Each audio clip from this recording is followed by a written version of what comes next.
অসমত যিমান সমস্যা নহওক কিয় এনেকুৱা এটা পৰিৱেশ সৃষ্টি হৈছে আপোনালোকে নিশ্চয় লক্ষ্য কৰিছে যে মিয়া মুছলমানটো কৰি দিলে যিমান সমস্যা নহওক সেইবিলাক আমাৰ মনৰ পৰা ডিলিট হৈ যায় আমাৰ মনত বাকি সমস্যাবিলাকে আচলতে স্থান নাপায় এটা অদৰকাৰী কথাই যিটোক লৈ পাৰ্মানেন্ট তেওঁলোকে সমাধানো নকৰে যিটোক লৈ সদায় অসমৰ বতাহ হাৱা বতাহ মানে সকলো গৰম কৰি তোলে সেই সমস্যাটোক লৈ তেওঁলোকে সদায় আমাক উমাই ৰাখিব খোজে আৰু আমাৰ সমস্যাবিলাক সমাধানৰ কাৰণে তেওঁলোকে এখোজো আগ নাবাঢ়ে সেই কথাবিলাক আমি দেখিছো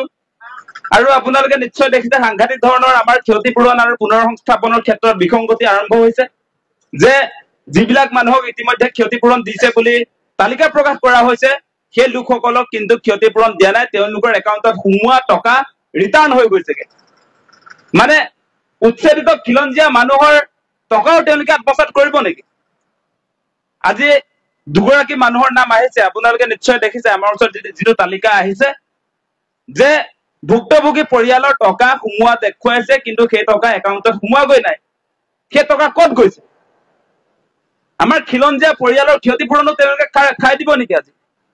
গতিকে সেই কথা বতৰাবিলাক আহিছে গতিকে আমি কৈছো যে ২৬ত নিৰ্বাচন আছে সেই নিৰ্বাচনৰ আগত আমাৰ প্ৰতিটো খিলঞ্জীয়া পৰিয়ালক মাটিৰ বিনিময়ত মাটি দিয়ক সেই মূল দাবীত আমাৰ আন্দোলনটো অব্যাহত ৰাখিছো আমাক মাটি লাগিবই আজি ৩ বছৰ ধৰি আমি প্ৰতিবাদী কাৰ্যসূচী ৰূপায়ণ কৰিছো আমাৰ যিটো মূল কথা সেই কথাক লৈ আমি সদায় সৰব ভূমিকা পালন কৰিছো সঁচাকৈ আমাৰ মানুহবিলাকে ভাড়া ঘৰত আৰু থাকিব নোৱাৰে সেইকাৰণে আমাৰ মাজৰ পৰা ইতিমধ্যে 11জনকৈ মানুহৰ মৃত্যু হৈছে আমাৰ সতীৰ্থসকলৰ মৃত্যু হৈছে হাৰ্ট এটেক হৈছে গতিকে আৰু মানুহৰ মৃত্যু হ'ব লাগিব নেকি সেই মৌলিক প্ৰশ্নবিলাক আজি আহিছে মানে মুখ্যমন্ত্ৰীয়ে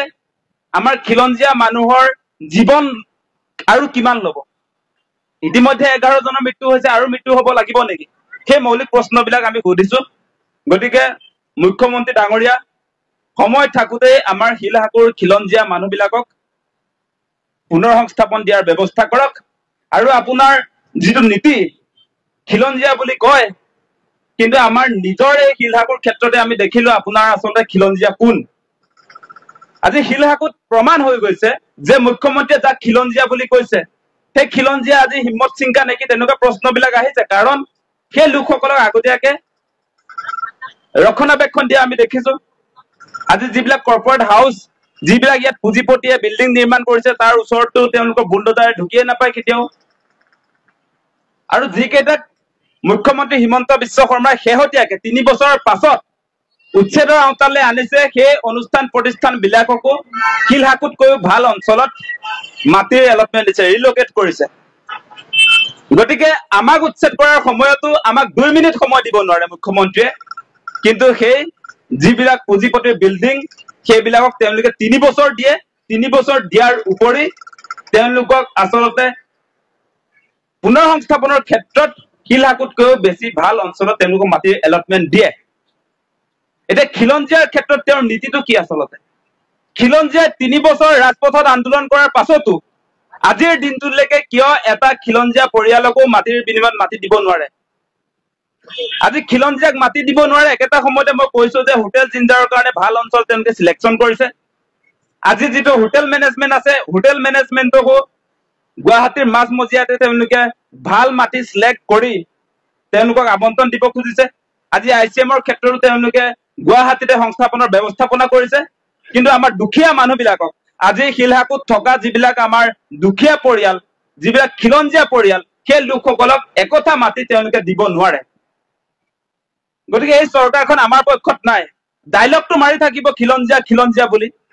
কিন্তু খিলঞ্জীয়াৰ পক্ষত এই চৰকাৰখন নাই আপোনালোকে এই কথাটো নিশ্চয় দেখা পাইছে প্ৰতিটো মুহূৰ্তত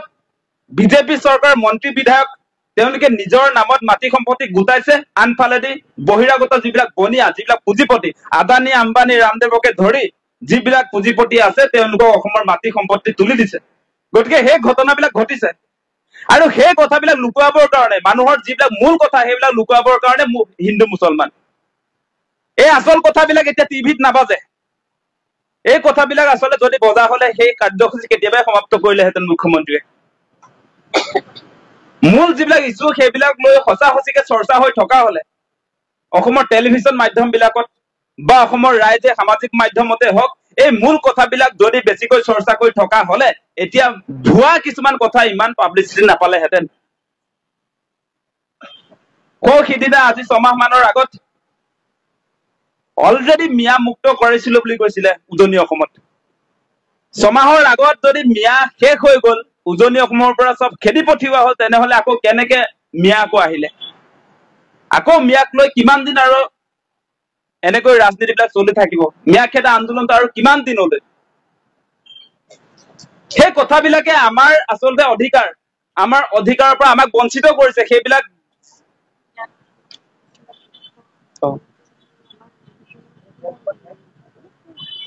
এটোৱে মানে মিয়াটোৰ সম্পৰ্কটো এটোৱে মানে মিয়াটো চৰ্চা হৈ থাকিলে আমাৰ শিলহাকুৰ কথাটো চৰ্চা নহয় সেইটোৱে সম্পৰ্ক বেলেগ সম্পৰ্ক নাই মানে সেই কথা বতৰা বেলেগ সেইটোৱে মূল কথা বেলেগ কথা নাই সেইটো কোনোবাই বেলেগকে ভাবিলে উপায় নাই মূল কথাটো সেইটো সেই বিষয়টোৰ কাৰণে আমাৰ কথাটো আলোচনা নহয় মানে সেইটোক লৈ গৰম হৈ থাকিব এই মূল কথাটো পাতিবলৈ কোনোবাই নুখুজে যদি সেইটো বেলেগ কথা কিন্তু সেইটোৱে অসমটো নমস্কাৰ আমাক প্ৰকৃততে একচুয়ালি আমি শান্তি বিচাৰিছো নে অশান্ত অসম এখন বিচাৰিছো চৌদিশে আমি দেখিছো উজনি কি নামনি কি চৌদিশে এক অশান্তিকৰ পৰিৱেশ সৃষ্টি হৈছে য'ত শান্তিত মানুহ থাকিব পৰা নাই মোৰ মাননীয় মুখ্যমন্ত্ৰী মহোদয়লৈ এটা অনুৰোধ আছে যে ডাবল ইঞ্জিনিয়াৰ চৰকাৰ যদি বাংলাদেশী আছে আমাৰ সভাপতি মহোদয়ও কৈছে আমিও কৈছো যে কোনো বাংলাদেশীক কেতিয়াও পুনৰ সংস্থাপন দিয়াৰ কথা আহিব নোৱাৰে তেওঁলোকক কঠোৰ আইনী ব্যৱস্থাৰে বিতৰণ কৰিব লাগে কিন্তু বাংলাদেশীৰ নামত যিটো এটা বৰ্তমান সাম্প্ৰতিক সময়ত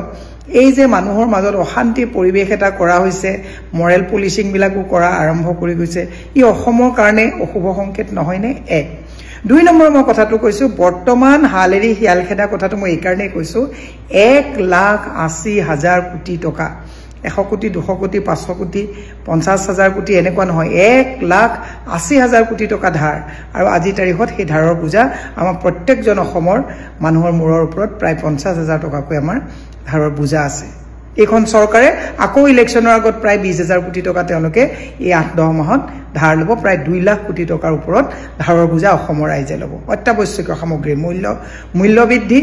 স্কুল কলেজ বন্ধ হৈছে মানুহৰ মাজত কোনো লৰাছলিৰ মাজত কোনো সংস্থাপনৰ ব্যৱস্থা নাই এই গুটেবিলাক ঔষধৰ দাম বৃদ্ধি হৈছে মানুহৰ পকেটত পইচা নাই থলুৱা ঠিকাদাৰসকলৰ হাতত পইচা নাই কৃষক শান্তিত আজি তাৰিখত থাকিব পৰা নাই মহিলাৰ নিৰাপত্তা নাইকিয়া হৈছে এনেকুৱা এখিনি সময়ত বুলডোজাৰৰ যি ৰাজনীতি চলিছে উজনি নামনিত মিয়া খেদাৰ যি কথা আহিছে এই কথাবিলাক বেয়া মই দুটামান কথা মনত পেলাই দিছো দুদিনমান আগতে উজনিতে তাতে ইটাভাটাত মুছলমানৰ মানে লোকসকলক যাবলৈ দিয়া নাছিল আমি কৈছো হয় যদি মুছলমান বাংলাদেশী কৈছে উজনিত কিয় কোটোৱে থাকিব দিব নালাগে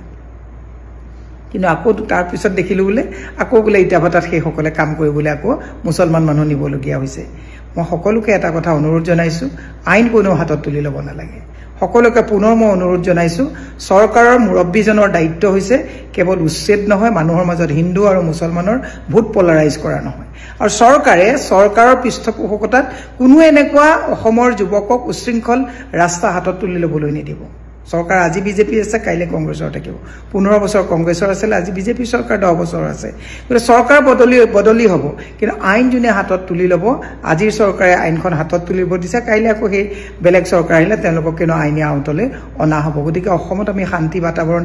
বিচাৰিছো অসমখন যাতে আৰু অশান্ত কৰা নহয় মুখ্যমন্ত্ৰীক কৈছো কম দামত আমাক বস্তু দিয়ক